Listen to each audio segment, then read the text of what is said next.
Hello friend, एक समय था जब ज्वेलरी सिर्फ मैरिज की शोभा मानी जाती थी, सिर्फ खास मौकों पर ही पहनी जाती थी। लेकिन आज ज्वेलरी सिर्फ शौक नहीं रही है, अब ये हमारी पर्सनालिटी बन चुकी है। आज की वुमन हो या युवा प्रोफेशनल, हर कोई अपनी पर्सनालिटी, सोच और स्टाइल को बयां करता है अपनी ज्वेलरी से, और इस पहचान को और भी खास बनाते हैं डायमंड। लेकिन इनके पीछे होती है एक समझदारी, स्मार्ट, सस्टेनेबल चॉइस।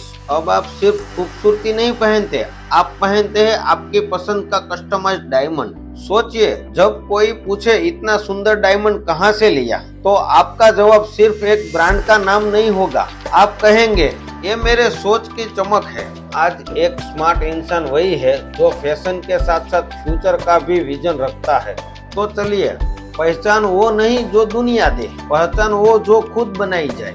और अगर आप भी अपनी सोच से बना कस्टमाइज डायमंड और डिजाइन पहनना चाहते हैं, तो आज ही जेनी ज्वेल्स का संपर्क करें।